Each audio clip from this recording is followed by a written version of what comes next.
If you've ever felt invisible in your own home, if you've ever wondered how the people you love most can become strangers who live under the same roof, then you'll understand what I'm about to tell you. My name is Gabriella. I'm 63 years old, and until 6 months ago, I thought I knew what my life was about. I thought I understood my place in this world, my role as a mother, my value as a human being. I was wrong about everything. If you like emotional stories that touch the heart, please subscribe to our channel. We're trying to reach 1,000 subscribers, and it really helps our work. And comment which city you're watching from. I'd love to know where our stories are reaching. It was my birthday, October 15th. I had been looking forward to this day for weeks, not because I expected grand celebrations or expensive gifts, but because it was the one day of the year when I allowed myself to feel special. The one day when I hoped my family would remember that I exist, that I matter, that the woman who had given everything for them deserved at least a moment of recognition. I woke up early that morning, as I always do, and went to the kitchen. The house was still silent, wrapped in that peaceful quiet of dawn when the world hasn't yet awakened to its daily struggles. I stood there for a moment, looking out the window at the small garden I had tended for 30 years, watching the morning light touch the roses I had planted when Lucas was just a baby. Those roses had grown alongside my son. I had watered them through droughts, protected them from frost, pruned them with care each season. They had bloomed year after year, faithful and beautiful, giving their best without asking for anything in return. Looking at them that morning, I wondered if Lucas remembered that I had planted them for him, that each bloom was a small prayer for his happiness. I decided to make a cake, not because anyone had asked me to, not because there were plans for a celebration, but because making that cake felt like an act of hope. A chocolate cake, his favorite since he was 5 years old.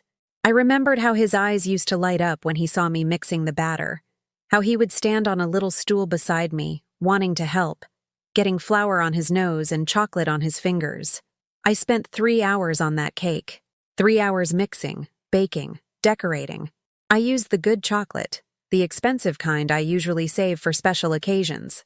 I made the frosting from scratch, the way my mother had taught me when I was young, and still believed that love could be measured in spoonfuls of sugar and patience.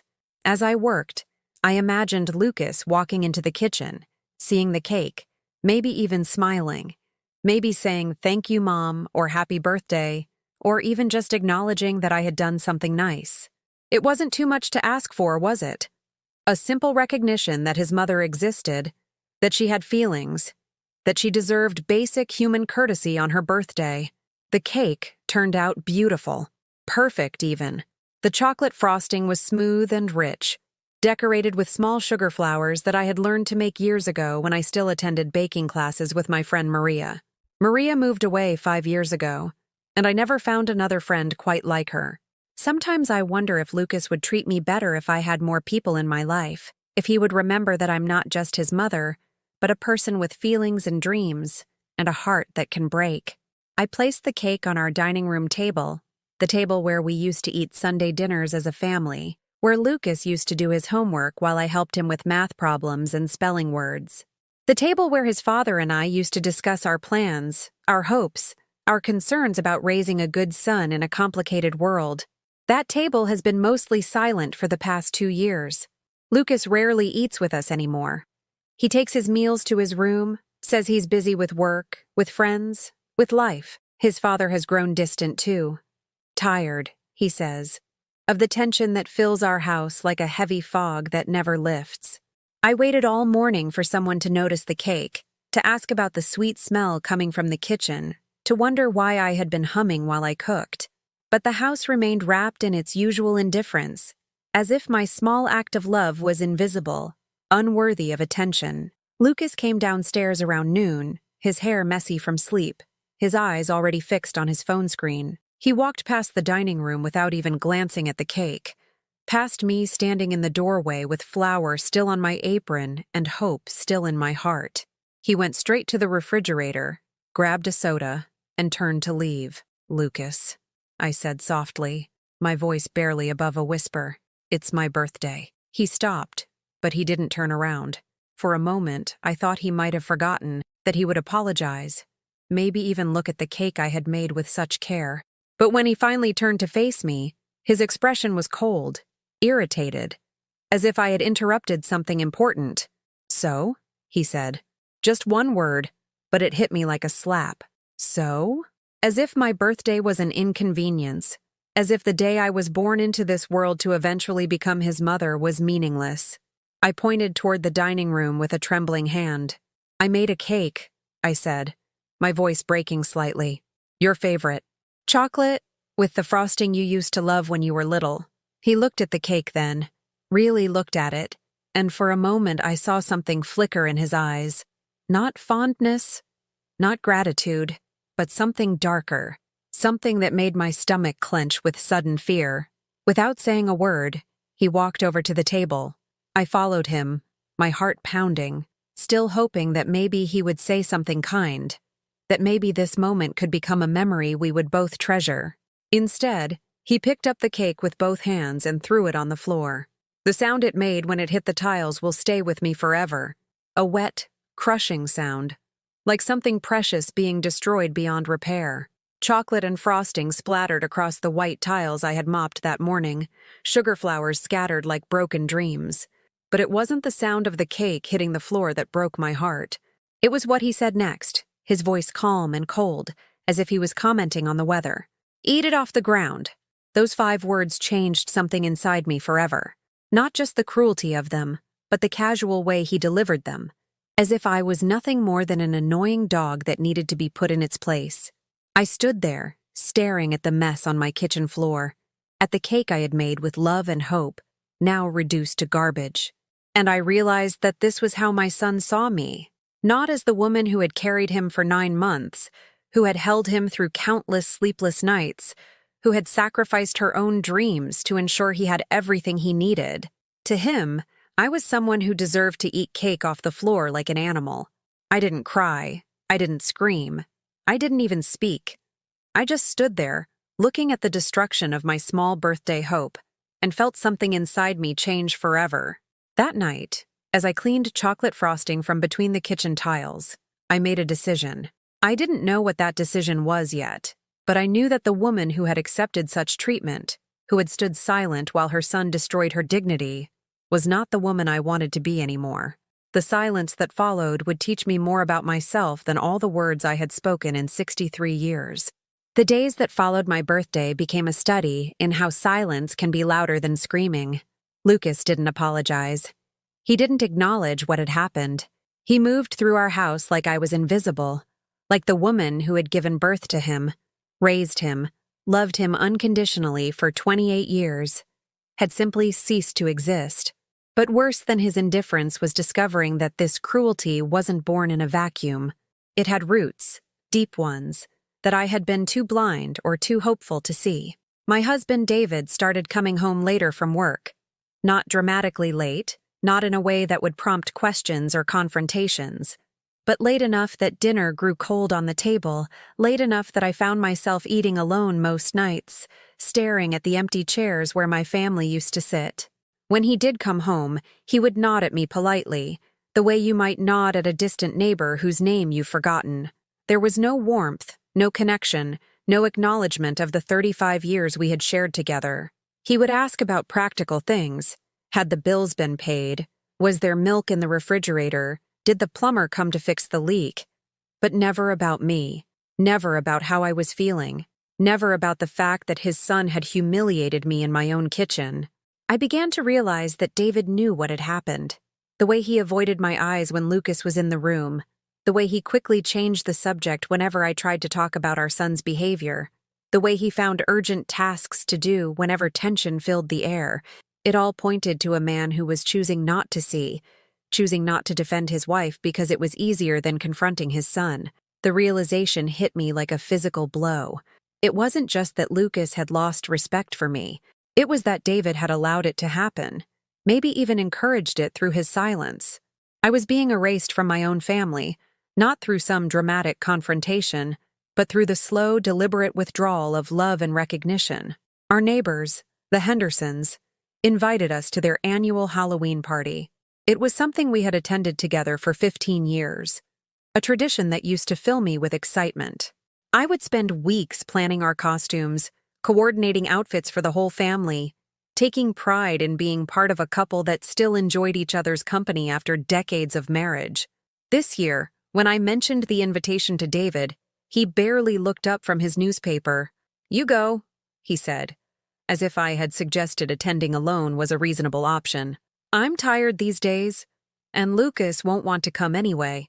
The casualness of his dismissal stung more than anger would have. Anger would have suggested that my presence mattered enough to fight about. This indifference suggested that whether I was there or not made no difference to anyone. I tried talking to Lucas about it, hoping that maybe away from his father, in a quiet moment, I might reach something human in him. I found him in the garage, working on his motorcycle, his hands covered in grease, his attention completely absorbed in the mechanical task before him. "Lucas," I said gently, "the Hendersons are having their party next weekend. Remember how we used to go as a family? You used to love helping me decide on costumes." He didn't stop working, didn't even look up. For a moment, I wondered if he had heard me at all. Then, without lifting his eyes from the engine, he spoke. "I'm not a kid anymore, Mom. I don't need you planning my social life." The words weren't particularly cruel on their surface, but the tone was dismissive, final, designed to end the conversation before it could begin. I stood there for a few more moments, watching him work, hoping he might soften, might remember that the woman standing behind him was the same person who had taught him to ride a bicycle, who had sat up with him through countless sleepless nights when he was sick, who had cheered at every soccer game and celebrated every small achievement. But he continued working as if I wasn't there. And eventually, I left. That weekend, I went to the Hendersons' party alone, walking into their warm, decorated house, seeing couples laughing together, families enjoying each other's company. I felt more isolated than I had ever felt in my life. When people asked where David and Lucas were, I made excuses, work commitments, prior obligations, a family emergency. The lies came easily, but each one felt like another small death. I was protecting people who wouldn't protect me, making excuses for family members who couldn't be bothered to show me basic courtesy. Margaret Henderson, who had been my friend for 20 years, pulled me aside during the party. "Gabriella," she said gently, her eyes full of concern. "Are you okay? You seem different lately, quieter." I wanted to tell her everything. About the cake, about the growing coldness in my house, about the way my husband and son had formed some kind of silent alliance that excluded me completely. But the words wouldn't come. How do you explain that your family is slowly, systematically erasing you from their lives? How do you admit that the people who are supposed to love you most have decided you're not worth their time or attention? "I'm fine," I lied, forcing a smile that felt like it might crack my face. "Just tired." "You know how it is." But Margaret had known me too long to be fooled completely. She squeezed my hand and said, "If you ever need to talk, really talk, I'm here. Sometimes families go through rough patches, but they usually work things out." I nodded and thanked her, but I knew this wasn't a rough patch. This was something deeper, more permanent. This was my family deciding that I was no longer essential to their happiness or their lives. The real confirmation came 2 weeks later. During what should have been a routine family dinner, I had cooked David's favorite meal, pot roast with vegetables, the same recipe his mother had taught me when we were newlyweds. I had set the table carefully, used the good dishes, lit candles, hoping that maybe a nice dinner might bring us together, might remind us that we were supposed to be a family. Lucas came to the table but spent the entire meal texting on his phone. When I asked him to put it away, he looked at me with genuine surprise, as if I had made an unreasonable request. "I'm an adult," he said, his voice flat and dismissive. "I don't need permission to use my phone." David said nothing, didn't support me, didn't correct his son, didn't even acknowledge that a conversation was happening. He ate methodically, his eyes fixed on his plate, as if the tension in the room was something he couldn't sense or chose not to notice. I tried to make conversation, asking about Lucas's work, mentioning something I had read in the newspaper, commenting on the weather. Each attempt was met with monosyllabic responses or complete silence. It was like trying to have dinner with two strangers who found my presence mildly annoying. Finally, I couldn't bear it anymore. "Does anyone want to tell me what I've done wrong?" I asked, my voice trembling slightly, because I feel like I'm being punished for something, and I don't know what it is. Lucas looked up from his phone for the first time during the meal, and when he spoke, his voice was cold and matter-of-fact. "Not everything is about you, Mom. Maybe we're just tired of pretending to be interested in your constant need for attention." The words hit me like a physical slap. Constant need for attention. As if wanting to have a conversation with my family during dinner was some kind of character flaw. As if expecting basic courtesy from the people I had loved and supported for decades was unreasonable. David continued eating as if nothing had happened. And in that moment, I understood that this wasn't accidental. This wasn't a phase or a misunderstanding. This was deliberate. My husband and son had decided that I was burdensome, needy, unworthy of their time and energy. That night, I lay in bed next to David, listening to his steady breathing, feeling more alone than I had ever felt in my life. The man sleeping beside me had become a stranger, someone who could watch his wife being humiliated and feel nothing. The son I had raised with such love and hope had grown into someone capable of cruelty that took my breath away.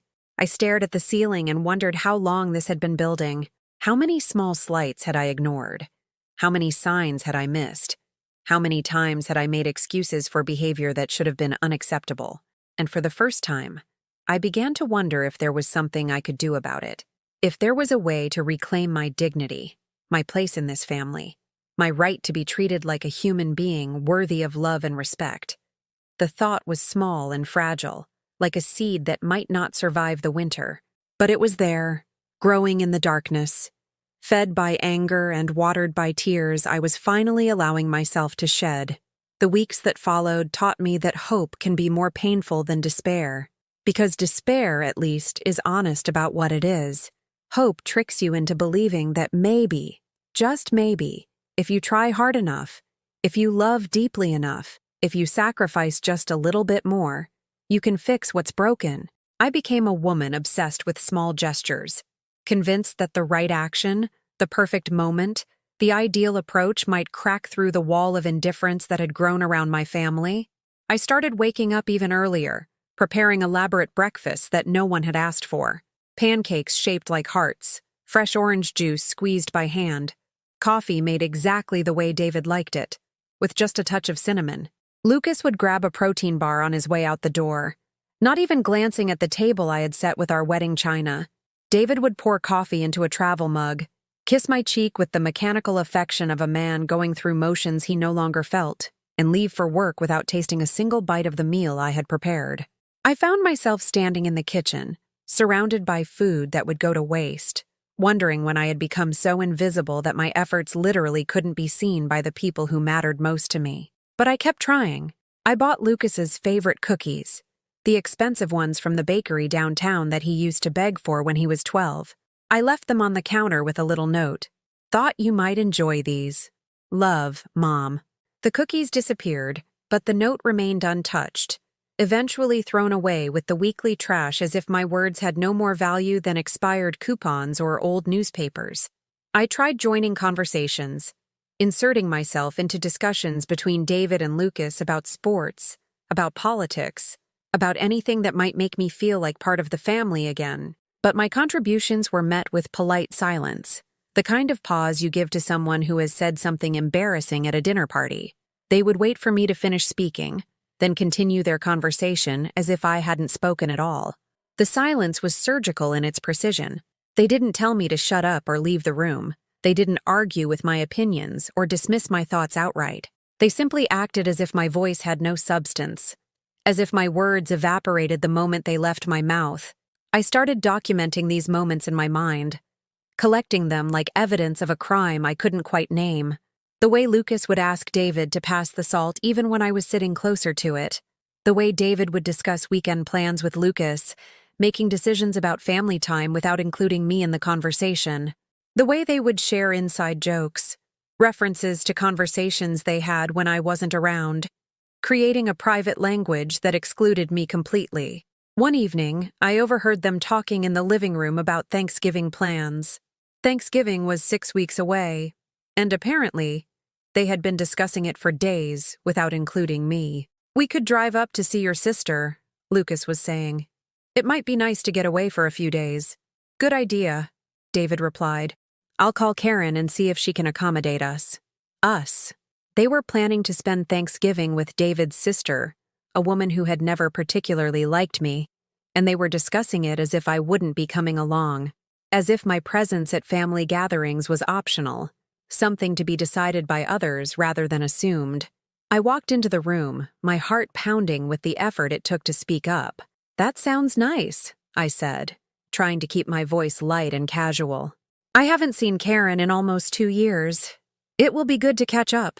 The silence that followed was deafening. David and Lucas exchanged a look, one of those wordless communications that married couples and family members develop over years of shared life. But this look wasn't including me in their circle of understanding. It was about me, discussing me, deciding something about me without my participation. "Actually," David said slowly, as if he was choosing his words very carefully, "we thought it might be better if it was just Lucas and me this year. You know how Karen gets when there are too many people in her house. And you've seemed so tired lately.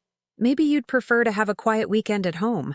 The suggestion was presented as concern for my well-being, but I heard it for what it really was, an exclusion dressed up as kindness. They wanted to spend Thanksgiving without me, and they were framing it as if they were doing me a favor. "I'm not tired," I said, my voice slightly sharper than I had intended. "And I don't mind Karen's house being crowded. We're a family. We spend holidays together." Another look passed between them, this one tinged with something that looked almost like irritation, as if I was being unreasonably difficult by wanting to be included in my own family's plans. "Of course," David said finally, but his tone suggested that my inclusion was a compromise he was making reluctantly. "If that's what you want. If that's what you want." As if wanting to spend Thanksgiving with my husband and son was some kind of personal preference rather than a basic expectation of family life. The conversation moved on to other topics, but I sat there feeling like I had won a battle I shouldn't have had to fight.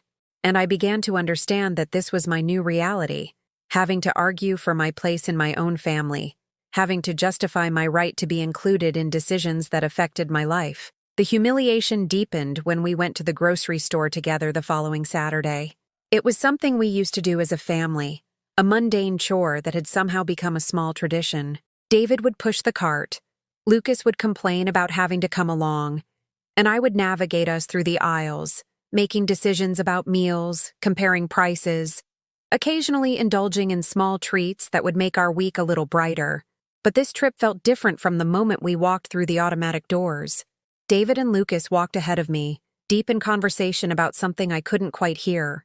They moved through the store with purpose, as if they knew exactly what they were looking for, leaving me to trail behind them like a lost child, trying to keep up with adults who had important business to conduct. When we reached the produce section, I began selecting vegetables for the week's meals, weighing tomatoes, checking the freshness of lettuce, choosing fruits that would ripen at different times so we'd have fresh options throughout the week. It was something I had been doing for 30 years. A small expertise I had developed through experience and attention to detail. Lucas walked over and began putting different vegetables in the cart, replacing my choices with his own selections.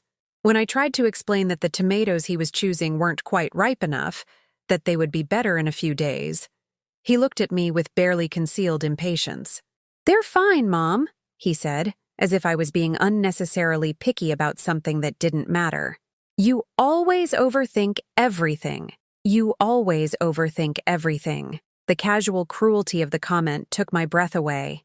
I had been feeding this family for 3 decades, planning meals, managing our household budget, ensuring that we always had good food on our table. And now my knowledge, my experience, my careful attention to quality was being dismissed as overthinking. David said nothing. He stood there, examining oranges, pretending not to hear the conversation that was happening 3 feet away from him. His silence felt like agreement, like approval of his son's disrespect. We continued through the store, and I found myself second-guessing every choice I made. Did we need this brand of pasta? Or would the cheaper one be better? Was I overthinking the difference between cage-free and organic eggs? When I hesitated too long over a decision, Lucas would reach around me and grab something quickly, efficiently, as if my careful consideration was holding up more important activities. By the time we reached the checkout line, I felt like a stranger in my own life. The cashier, a young woman with friendly eyes, smiled at us and asked how our day was going. "Great," David answered for all of us. "Just getting our weekly shopping done." Our weekly shopping. But I hadn't felt like part of the hour during the entire trip. I had felt like an extra person, someone whose presence was tolerated but not valued, whose opinions were noted but not respected. As we loaded groceries into the car, I made one last attempt to connect with my son. "Lucas," I said, trying to catch his eye as he arranged bags in the trunk, "would you like me to make that chicken dish you used to love? The one with the lemon and herbs? I could pick up the ingredients we need." He didn't look up from organizing the groceries, didn't pause in his efficient arrangement of our purchases. "Whatever," he said, his voice flat and disinterested. "I'll probably eat out anyway." Whatever, I'll probably eat out anyway. As if the offer to cook his favorite meal was just noise. As if the memory of him as a child, asking for seconds and thirds of that same dish, meant nothing at all. That night, I made the chicken dish anyway. I prepared it exactly the way I used to when he was younger, with extra care and attention to the details I knew he had once appreciated. I set the table for 3, lit candles, opened a bottle of wine that David and I had been saving for a special occasion. Lucas didn't come home for dinner. He texted around 7 to say he was eating with friends, as if this was information I needed to know rather than an apology for missing a meal that had been prepared specifically for him. David ate politely, complimented the food, even had a second helping, but his praise felt hollow, automatic, the kind of response you give when you're trying to avoid conflict rather than expressing genuine appreciation. I sat at that beautifully set table, eating food I had prepared with love and hope, and realized that I was dining alone even though I wasn't by myself. The 2 most important people in my life were sitting in the same room with me, but I might as well have been invisible for all the connection I felt to them. That night, as I cleaned up the dishes and put away the leftover food that would probably go uneaten, I finally admitted to myself what I had been trying to deny for months. My family didn't just take me for granted, they actively wished I wasn't there. There comes a moment in every woman's life when she realizes that love, no matter how pure or persistent, isn't always enough. That moment arrived for me on a gray December morning when I discovered that my family had been planning Christmas without me. I found the evidence by accident, hidden in a stack of papers on David's desk when I was looking for our insurance information after a minor fender bender. Printed emails between David and his sister Karen, discussing Christmas dinner arrangements, guest lists, gift exchanges, travel plans. Pages and pages of detailed coordination for a celebration that apparently didn't include me. "David will be bringing Lucas," one email read. "I'm so excited to see them both. It's been too long since we had a proper family Christmas." Them both. Not the family. Not David, Gabriella, and Lucas. Just them both, as if I had ceased to exist in the family narrative entirely. I sat in David's study, reading these emails with hands that wouldn't stop shaking, understanding finally that my exclusion wasn't accidental or temporary. It was planned, deliberate, coordinated. They had been discussing Christmas for weeks, making arrangements, building anticipation for a holiday that would happen without me. The worst part wasn't just being left out. It was the realization that no one had struggled with this decision. There were no emails expressing regret about leaving me behind, no discussions about how to include me, no recognition that a wife and mother might expect to spend Christmas with her family. My absence was simply accepted as natural, even preferable. When David came home that evening, I was waiting for him with the emails spread across the kitchen table like evidence at a trial. "We need to talk," I said, my voice steadier than I felt. He looked at the papers, and something flickered across his face. Not guilt exactly, but the irritation of someone whose private plans had been discovered before he was ready to reveal them. "Gabriella," he said, sitting down heavily in the chair across from me. "I was going to talk to you about Christmas." "When?" I asked. "On Christmas Eve?" Or were you planning to just disappear one morning and leave me to figure it out on my own? He rubbed his temples as if this conversation was giving him a headache. It's complicated. Karen's house isn't very big, and with all of her kids and grandchildren coming, space is really limited. Space is limited, I repeated slowly, for your wife of 35 years. But there's room for everyone else. That's not fair, he said, but he couldn't meet my eyes. You know, Karen has never been comfortable with large groups. She gets overwhelmed when there are too many people. Too many people. I was too many people. The woman who had hosted Christmas dinner in our home for 25 years, who had cooked for David's entire extended family, who had welcomed Karen's children into our house every summer for 2 weeks, was now too many people for a Christmas celebration. So, what was the plan? I asked, my voice getting sharper despite my efforts to stay calm. You and Lucas go to Karen's, and I stay here alone on Christmas?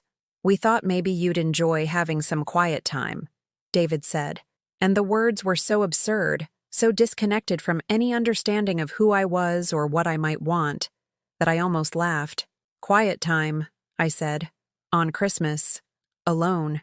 You've seemed so stressed lately, so overwhelmed with everything. We thought maybe a peaceful Christmas, without all the cooking and cleaning and hosting, might be good for you. It was masterful, really. The way he was reframing my abandonment as consideration for my well-being. They weren't excluding me. They were giving me a gift. They weren't rejecting me. They were offering me rest. They weren't choosing to celebrate the most important family holiday of the year without me. They were providing me with the peaceful solitude I apparently needed. I don't want quiet time, I said, my voice breaking slightly. I want to spend Christmas with my family. I want to be where my husband and son are.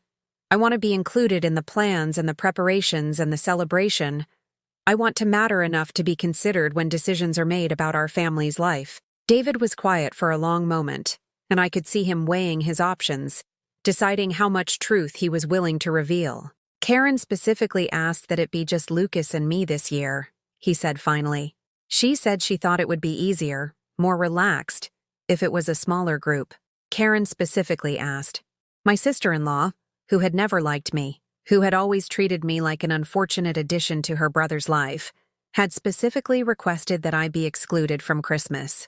And David had agreed. Not only had he agreed, but he had spent weeks planning this exclusion, coordinating it, making it happen without ever once considering that his wife might have feelings about being abandoned on Christmas. And you said yes, I said. It wasn't a question.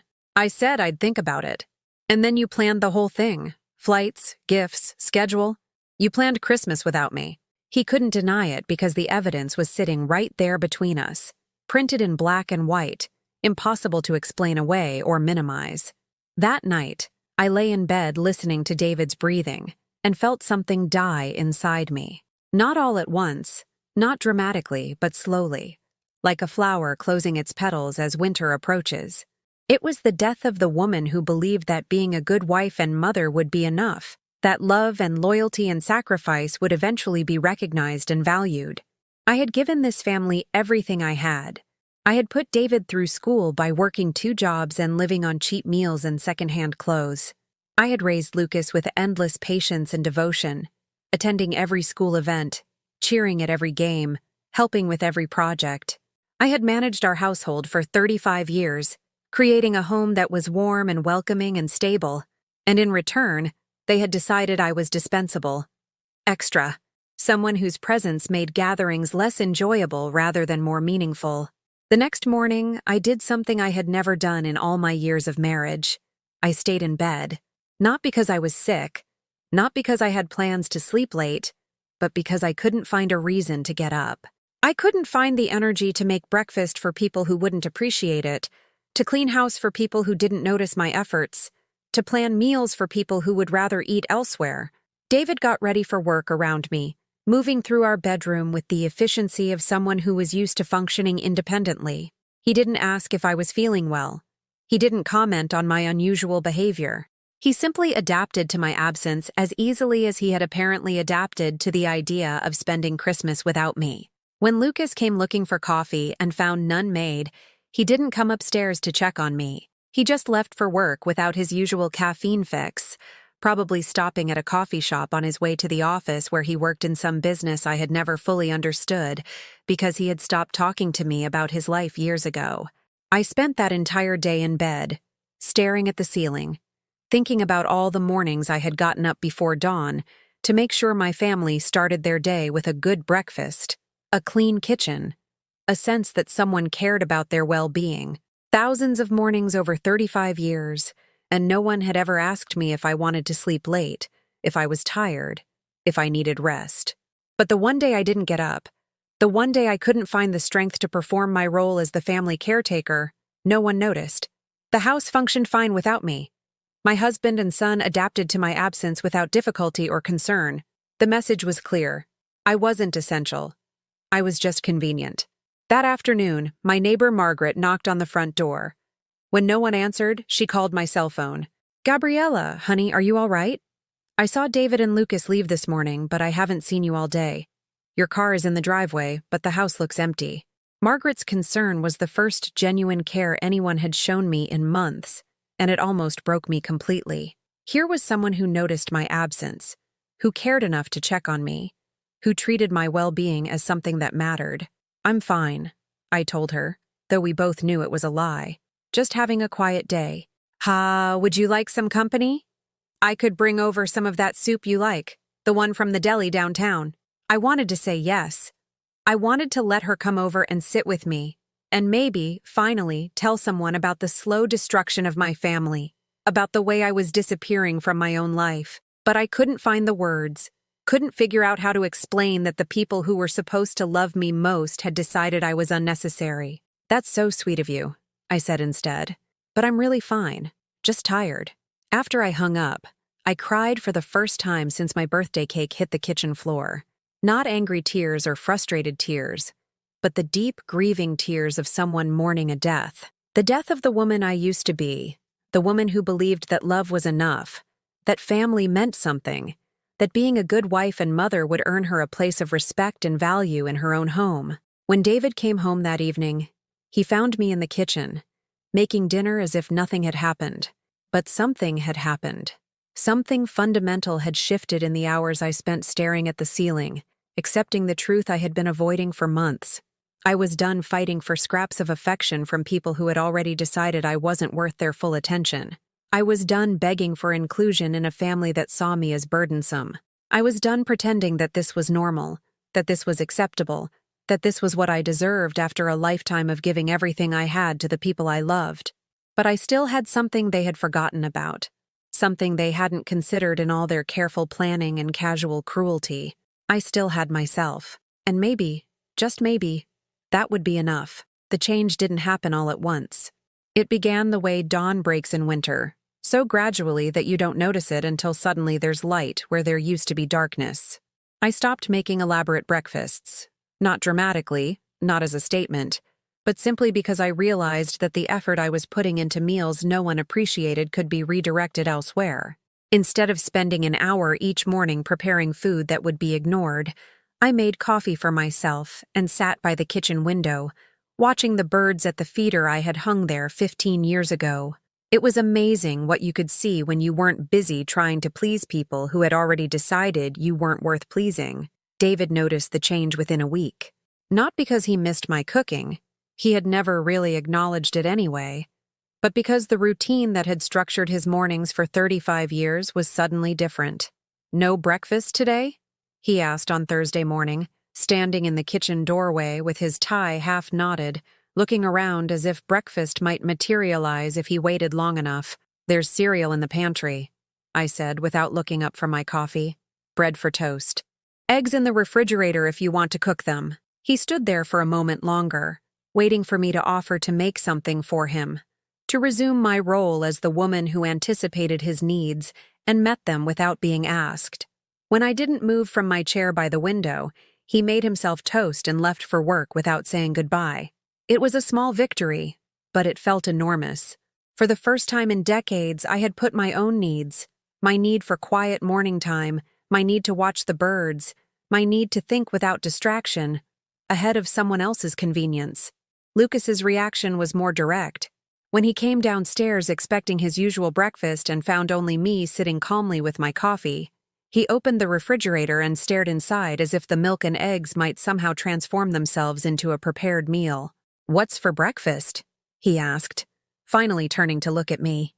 "Whatever you decide to make for yourself," I replied, taking another sip of my coffee.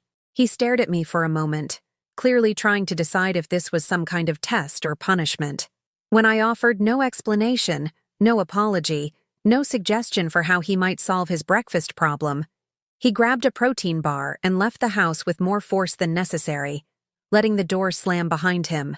I sat in my kitchen, listening to the silence that followed his departure, and felt something I hadn't experienced in years: peace. The absence of their demands, their expectations, their casual assumption that I would always be available to serve their needs, created a space where I could simply exist as myself. Over the following days, I began to remember who I used to be before I became David's wife and Lucas's mother. I remembered the woman who had loved to read, who had once spent entire Saturdays lost in novels that transported her to other worlds and other possibilities. I drove to the library for the first time in 5 years and checked out an armload of books, mysteries and romances and historical fiction, stories about women who faced challenges and found ways to overcome them. Reading in the afternoons while my family was at work, I was struck by how many heroines in these stories were women like me, women who had given everything to their families and found themselves invisible, unappreciated, taken for granted. But these fictional women didn't stay invisible. They found their strength, their voices, their power. They changed their circumstances instead of accepting them as unchangeable. I began to pay attention to my own thoughts in a way I hadn't done for years. During my marriage, my mental energy had been focused outward. What did David need? What would make Lucas happy? How could I solve problems and prevent conflicts and keep everyone comfortable? Now, for the first time in decades, I turned that attention inward. What did I want? What would make me happy? What dreams had I abandoned when I became so focused on serving others that I forgot I was a person with my own needs and desires? The answers surprised me. I wanted to travel, to see places I had only read about in books. I wanted to take a cooking class, not to become a better servant to my family, but to learn techniques that would bring me joy. I wanted to have conversations with people who found me interesting, who valued my opinions, who didn't treat my thoughts as background noise to more important discussions. I started taking long walks through neighborhoods I had never explored, even though I had lived in this city for 35 years. I discovered parks and coffee shops and small museums that I had never known existed. It was like being a tourist in my own life, seeing possibilities I had been too busy to notice before. One afternoon, while walking through the downtown area, I passed a small art gallery that was hosting a photography exhibition. On impulse, I went inside. The photographs were taken by a local woman about my age who had documented her journey across the country after her divorce. Each image told a story of independence, of discovery, of a woman choosing adventure over security. The photographer, Helen Chen, was there that day, talking to visitors about her work. She was probably 60, with silver hair and laugh lines around her eyes, wearing clothes that were practical but elegant. When I complimented her on the exhibition, she smiled warmly and asked if I was a photographer myself. "Oh no," I said automatically. "I'm just a housewife." The words hung in the air between us, and I realized how diminishing they sounded. Just a housewife, as if keeping a home and raising a family were somehow lesser accomplishments, as if the skills I had developed over 35 years had no value beyond the walls of my house. "That's a full-time job, and then some," Helen said kindly. "But I'm guessing you're more than just anything." We all are. More than just anything. The phrase stayed with me for days. I had spent so many years defining myself entirely through my relationships to other people: David's wife, Lucas's mother, the woman who managed the household and kept everyone's life running smoothly. But those roles, important as they were, weren't the sum total of who I was or could be. I began to notice things about my daily routine that I had never questioned before. The way I automatically cleaned up messes that other people made. Not because I enjoyed cleaning, but because I had accepted that maintaining the house was my responsibility alone. The way I planned my schedule around David's and Lucas's needs, always making sure I was available when they might want something, never making commitments that might inconvenience them. The way I had slowly, over the years, made myself smaller and smaller to accommodate their growing sense of entitlement to my time, my energy, my complete attention. But what if I stopped doing that? What if I lived my life as if my own needs mattered as much as theirs? What if I made decisions based on what would make me happy instead of what would keep them comfortable? The idea was both thrilling and terrifying. For so many years, I had measured my success as a woman by how well I served my family, how smoothly I kept the household running, how effectively I anticipated and met everyone else's needs. The thought of prioritizing my own happiness felt selfish, dangerous, like abandoning everything I had been taught about what it meant to be a good wife and mother. But then I would remember the birthday cake on the kitchen floor, the Christmas plans that excluded me, the countless small moments when my family had made it clear that my feelings didn't matter to them. If I was going to be treated as if my needs were irrelevant, why should I continue to make their needs my highest priority? I started making small changes, testing the boundaries of my new perspective. When David asked me to pick up his dry cleaning, I said I was busy that day and suggested he stop by on his way home from work. When Lucas left his dishes in the sink, I left them there instead of automatically washing them. When they made plans without consulting me, I made my own plans without consulting them. These weren't acts of rebellion exactly. They were acts of self-respect, small assertions that my time and energy had value, that I deserved the same consideration they expected from me. The reactions were immediate and telling. David was confused and slightly irritated by my failure to anticipate his needs. Lucas was openly annoyed by having to take responsibility for tasks he had assumed I would always handle. Neither of them asked if something was wrong or if I needed help, or if there was something they could do to make my life easier. They simply expected me to return to my previous role as their unpaid servant. But I was beginning to understand something that neither of them had figured out yet. The woman who had accepted that role without question was disappearing, being replaced by someone who knew her own worth and wasn't afraid to insist that others recognize it too. I wasn't angry anymore. Anger had been replaced by something much more powerful: clarity. I could see my situation for what it really was, could understand the choices I had made and the choices I could still make. I could envision a future that didn't revolve entirely around other people's comfort and convenience. For the first time in years, I began to look forward to each day, not because of what I could do for others, but because of what I might discover about myself. The woman I was becoming was still a mystery to me, but she was definitely someone worth getting to know. The transformation wasn't visible to the naked eye, but it was happening in ways that even I couldn't fully understand yet. I began to move through my days with a different kind of purpose, like someone who was preparing for something important without knowing exactly what that something would be. I started keeping a journal, something I hadn't done since I was a teenager. At first, I just wrote about my daily observations, the way morning light fell across my kitchen table, the conversations I overheard at the grocery store, the books I was reading. But gradually, my writing became more personal, more honest. I found myself documenting years of small hurts I had never allowed myself to acknowledge, patterns of disrespect I had normalized, moments when I should have spoken up but chose silence instead. Writing these experiences down made them real in a way they had never been before.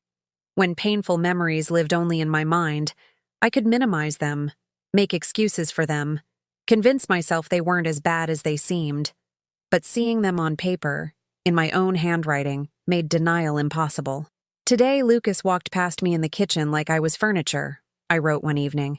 He took the last of the orange juice without asking if anyone else wanted some, left the empty container on the counter for me to throw away, and never once acknowledged that I was standing right there. When did I become so invisible that my own son doesn't see me as a person worthy of basic courtesy? The act of writing forced me to be honest about things I had been hiding from myself. How long had it been since David had really looked at me when he spoke, instead of talking to me while focusing on his phone or the television? How many times had Lucas made plans that affected the whole family without consulting me? How often had I been treated like hired help in my own home? But the journal wasn't just a record of grievances. It was also becoming a place where I could imagine different possibilities.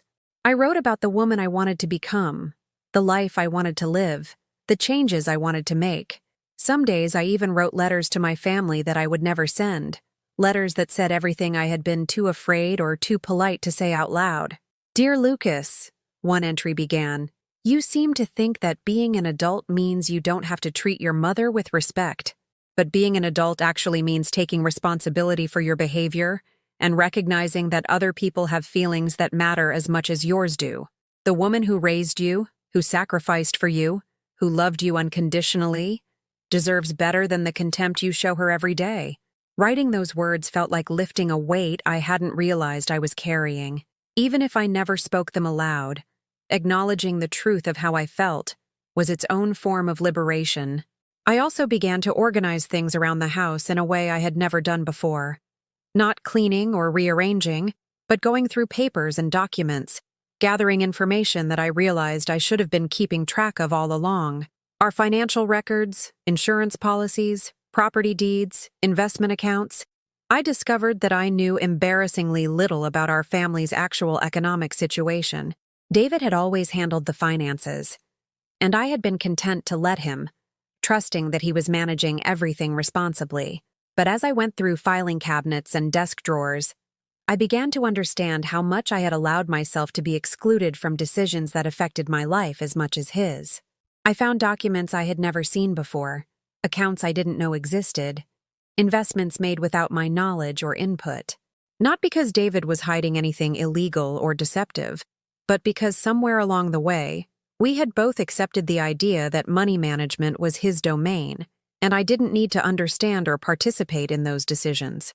But I was beginning to understand that my ignorance about our finances was another form of powerlessness. How could I make informed choices about my life if I didn't know what resources were available? How could I plan for my future if I didn't understand what that future might look like financially?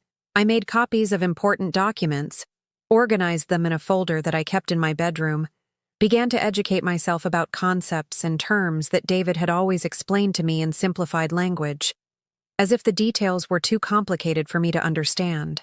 As I learned more about our actual financial situation, I made a surprising discovery. We were much better off than I had realized. The modest lifestyle we lived, the careful budgeting I had always practiced, the way David talked about money as if it was constantly scarce. None of it reflected our actual economic reality. We had substantial savings, solid investments, more than enough resources to live comfortably and even luxuriously if we chose to, which meant that every time I had been told we couldn't afford something I wanted, a vacation, a home improvement, a small indulgence that might have brought me joy, it wasn't because the money wasn't there. It was because my wants weren't considered priorities worth spending money on. The realization was both liberating and infuriating. I had spent years accepting limitations that weren't real, denying myself things that were easily within our means, because I had trusted someone else to make those decisions for our family, someone who apparently didn't consider my happiness worth the expense. As these discoveries accumulated, I noticed that my demeanor around the house was changing in subtle ways. I moved with more confidence, spoke with more authority, made decisions without seeking permission or approval. I bought new books without checking the budget. I made appointments for myself without consulting anyone else's schedule. I said no to requests that I didn't want to fulfill without offering elaborate explanations or apologies. David was the first to notice that something was different, though he couldn't quite put his finger on what had changed. "You seem different lately," he said one evening, looking up from his newspaper with a puzzled expression. "More distant, maybe? Is everything okay?" It was the first time in months that he had asked about my well-being, and I found myself considering the question seriously before answering. "I'm fine," I said finally. "Maybe just thinking more about things than I used to." What kind of things? I looked at this man I had been married to for 35 years, this person who knew my daily routines and my favorite foods and the way I liked my coffee, but who seemed to have no idea what I actually thought about or cared about or needed from life. "Important things," I said. "Things I should have been thinking about all along." He waited for me to elaborate, but when I didn't, he returned to his newspaper with a slight frown. as if my refusal to explain myself was mildly annoying but not worth pursuing. Lucas's reaction was more direct and less polite. When I stopped automatically cleaning up his messes, stopped reminding him about appointments and deadlines, stopped managing the details of his life that he was perfectly capable of managing himself, he became openly irritated. "What's your problem lately?" he asked one Saturday morning when he couldn't find clean clothes because he hadn't put his laundry in the hamper and I hadn't collected it from his bedroom floor. "I don't have a problem," I said calmly. "Your clothes are where you left them. If you need them cleaned, the washing machine is in the same place it's always been." "You always do the laundry," he said, as if this was some kind of natural law rather than a choice I had been making for 28 years. "I do my laundry," I corrected. "You're welcome to do yours whenever you'd like." He stared at me as if I had started speaking a foreign language. The idea that his mother might not automatically handle every domestic task that made his life easier seemed genuinely shocking to him. "Fine," he said finally, his voice sharp with frustration. "But I don't know why you're being so weird about everything lately." Weird. Standing up for myself, expecting basic respect, refusing to be taken for granted. These things were weird to a son who had grown accustomed to a mother who existed solely to serve his convenience. But I was no longer interested in making his life easier at the expense of my own dignity. If he wanted clean clothes, he could wash them. If he wanted meals prepared, he could cook them. If he wanted his life managed, he could manage it himself. The shift in my behavior was creating tension in the house, a kind of electric undercurrent that everyone could feel, but no one wanted to address directly. David and Lucas had begun having more conversations in other rooms, their voices low and urgent, as if they were discussing a problem that needed to be solved. I knew they were talking about me, trying to figure out what had changed and how to get the old me back. The thought should have bothered me, but instead, it filled me with a strange sense of satisfaction. For the first time in years, I was interesting enough to warrant their attention, unpredictable enough to cause them concern. They were beginning to realize that the woman who had been their reliable support system, their constant source of comfort and service, was no longer as dependable as they had assumed. They could sense that something fundamental had shifted, but they couldn't understand what it was or how to reverse it. I found myself watching them watch me, studying their reactions to my new behavior, with the detached interest of a scientist observing an experiment. How long would it take them to realize that their wife and mother was no longer willing to accept disrespect as normal? How would they respond when they understood that the rules of our family dynamic had changed permanently? I was done being invisible, done being taken for granted, done accepting treatment that I would never tolerate from strangers. But I wasn't ready to reveal my hand yet. I was still gathering strength, still preparing for whatever confrontation was coming, still learning to trust the voice inside me that was saying it was time to demand better. The woman I was becoming was patient, strategic, determined. She knew that real change required more than just stopping old behaviors. It required a complete transformation of how she saw herself and how she allowed others to see her. And that transformation was just beginning. The moment I had been unconsciously preparing for arrived on a cold February evening, during what was supposed to be a simple family dinner. I had spent the afternoon cooking, not because anyone had asked me to, not because I was trying to please anyone, but because I wanted to make something special for myself. A recipe I had found in one of my grandmother's old cookbooks, chicken with herbs and wine, something I had never attempted before but had always wanted to try. The kitchen filled with wonderful aromas as I worked, and for the first time in months, I felt genuine joy in the act of cooking. This wasn't about serving others. It was about creating something beautiful for the pure pleasure of creation. When David and Lucas came to the table, they ate mechanically, without comment or appreciation, the way they had been eating my cooking for years. But tonight, their indifference didn't hurt me. It simply confirmed what I had already learned, that my efforts had never been about them anyway. They had been about me, about my own satisfaction and creativity and love of making something good. The conversation at dinner was sparse, as it had been for months. David mentioned something about work. Lucas scrolled through his phone. I ate my delicious chicken and thought about the book I was planning to read after dinner, about the photography class I had signed up for without telling anyone. about the small but significant ways my life was expanding beyond the walls of this house. Then David cleared his throat in the way he did when he had something important to announce. "Karen called today," he said, glancing between Lucas and me. "She wanted to confirm our plans for Easter. She's planning a big family gathering, and she wants to make sure we can all be there. All."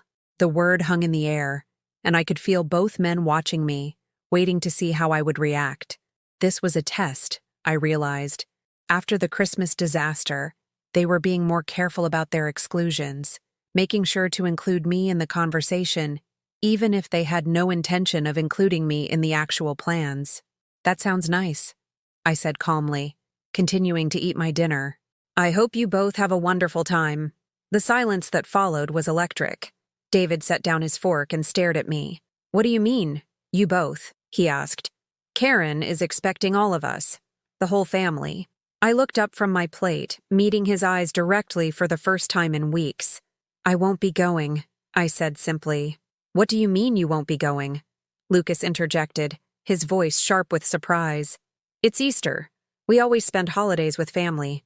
The irony of that statement was so profound that I almost smiled. We always spend holidays with family, except when they planned to spend Christmas without me, except when they made decisions about our family's life without consulting me, except when they treated me like an inconvenient obligation rather than an essential part of the unit they claimed was so important. "You're right," I said. "We do always spend holidays with family, which is why I'll be spending Easter with people who actually want me there." David's face flushed red. "That's not fair, Gabriella. Karen apologized about Christmas. She said there was a misunderstanding about the space limitations." "There was no misunderstanding," I said, my voice remaining steady and calm. "Karen asked you to come without me, and you agreed. You both spent weeks planning a family holiday that deliberately excluded me. The only misunderstanding was mine, thinking that you might actually want your wife and mother to be part of your celebrations." Lucas threw his napkin on the table. "Here we go again. Everything is always about you, isn't it? Poor Mom. So neglected, so unappreciated. Maybe if you didn't act so needy all the time, people would want to be around you more." The words were meant to wound, to make me retreat into the familiar role of the apologetic woman who backed down from confrontation. But something had changed in me during these months of reflection and self-discovery. The woman who might once have been devastated by such cruelty now heard these words for what they really were: the desperate attack of someone who was losing control of a situation they had always been able to manipulate. "Needy," I repeated slowly, as if tasting the word. I've been thinking about that word a lot lately. You know what I've realized? Expecting basic respect from your family isn't needy. Wanting to be included in decisions that affect your life isn't needy. Asking to be treated with the same courtesy you would show a stranger isn't needy. I stood up from the table, not in anger, but with the quiet dignity of someone who had finally found her voice. "But you're right about one thing, Lucas. This is about me. For the first time in 35 years of marriage and 28 years of motherhood, I'm putting my own needs first. And what I need is to spend my time with people who value my presence instead of tolerating it." David was staring at me as if I had grown a second head. "Gabriella, you're being ridiculous. We're your family. Of course we value you." "Really?" I asked. "When was the last time either of you asked about my day? When was the last time you thanked me for something I did for this household? When was the last time you included me in a decision or consulted my opinion about something important?" The silence stretched between us, filled with the weight of questions they couldn't answer because they had never considered these things important enough to remember. "I'll tell you when," I continued. "None of those things have happened in years. Not because you forgot, but because you don't think I'm worth the effort. You've both decided that I exist to serve your needs, to manage your comfort, to be available whenever you want something, but never to have needs or wants or feelings of my own." Lucas stood up abruptly, his chair scraping against the floor. "This is insane. You're acting like we're abusing you or something. We're not perfect, but we're not monsters." "You're right," I said. "You're not monsters. You're just people who have learned to take someone for granted, so completely that you can't imagine she might have a breaking point." I walked to the kitchen counter where I had left something I had been carrying with me for days, waiting for the right moment. A manila envelope, thick with documents and papers that represented months of quiet research and preparation. "I've been doing some reading," I said, returning to the table with the envelope. "About women who find themselves in situations like mine. Women who have given everything to their families and received indifference in return. Women who decided they deserved better." I opened the envelope and pulled out a stack of papers.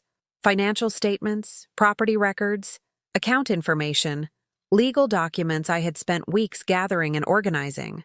"Did you know that I'm entitled to half of everything we've built together over 35 years?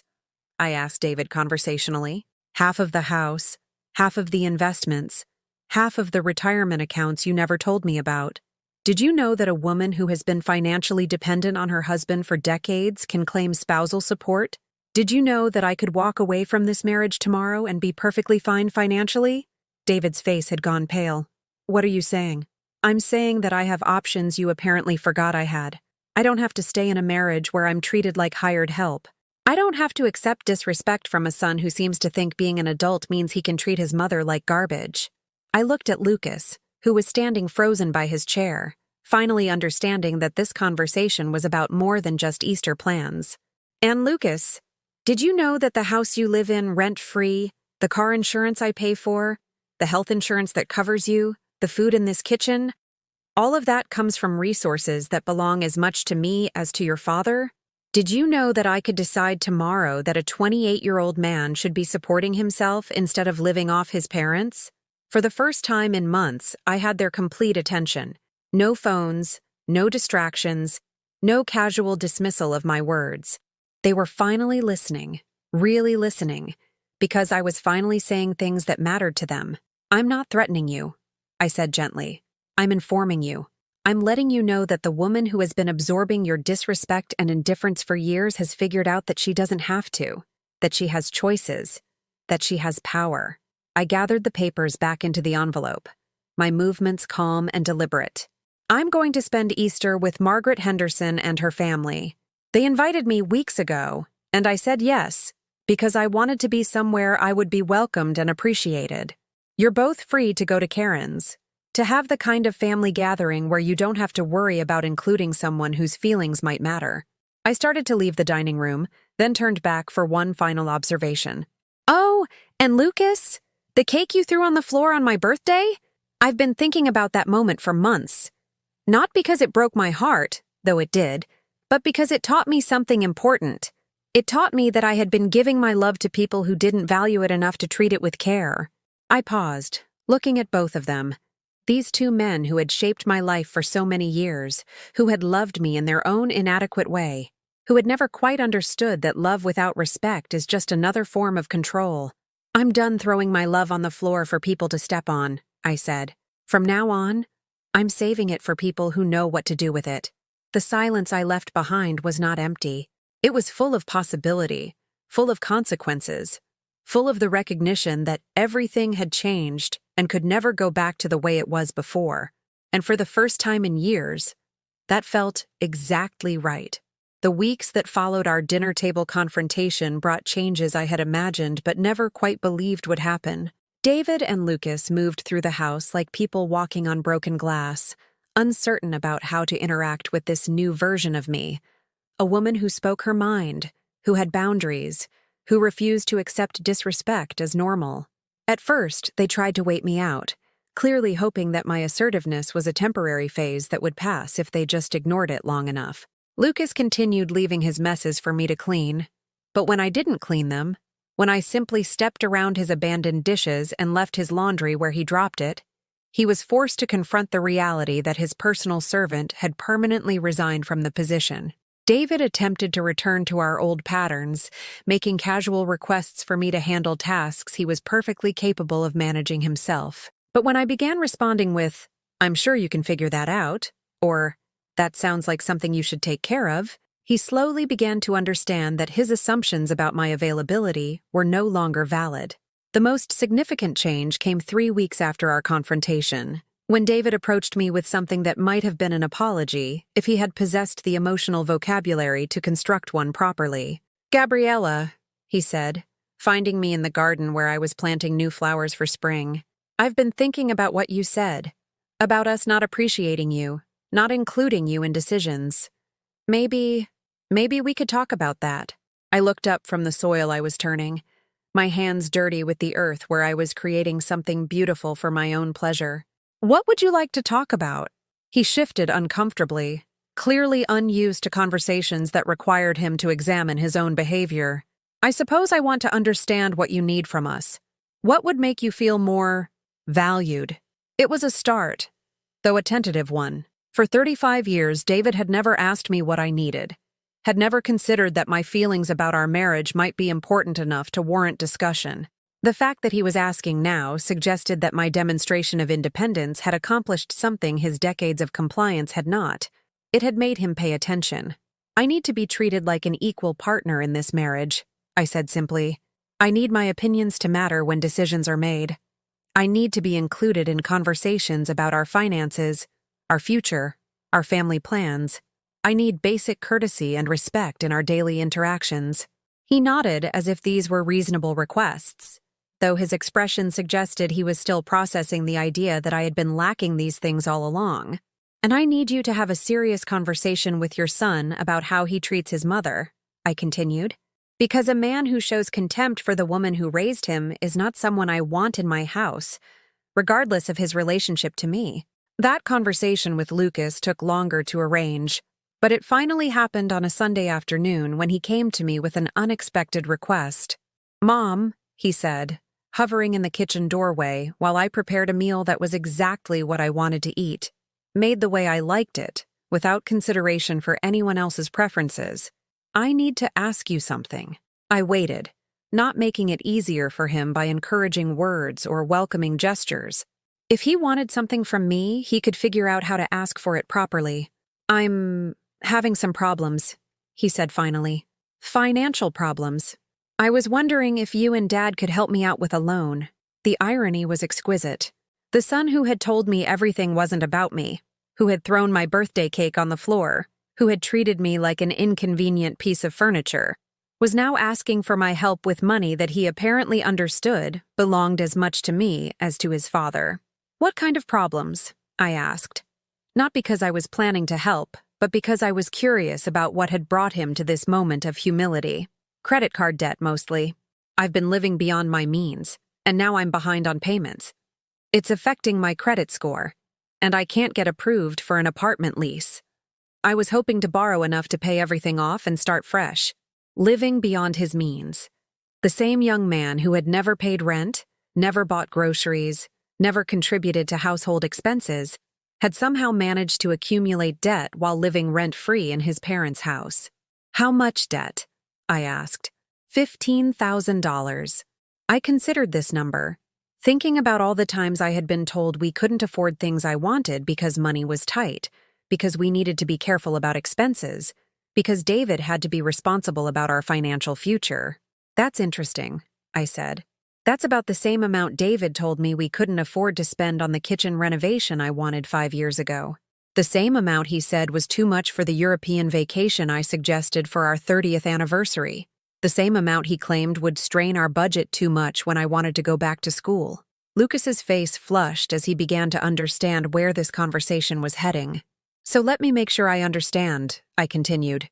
"You've been living in our house for free, eating food I bought and prepared, using utilities I helped pay for, and somehow still managed to accumulate debt equal to what your father considers a major financial strain when it comes to things I want." "It's not like that," Lucas protested. "I didn't plan for this to happen. Things just got out of control." "Things got out of control," I repeated. "The way things got out of control when you decided it was acceptable to humiliate your mother on her birthday? The way things got out of control when you started treating me like I was invisible in my own home?" He had the grace to look ashamed, finally, though I suspected his shame had more to do with needing my help than with regret for his behavior. "I'm sorry about that," he said quietly. "I know I haven't treated you the way I should have." "No," I agreed. "You haven't." I turned back to my cooking, letting the silence stretch between us while he waited for me to offer the financial rescue he had come seeking.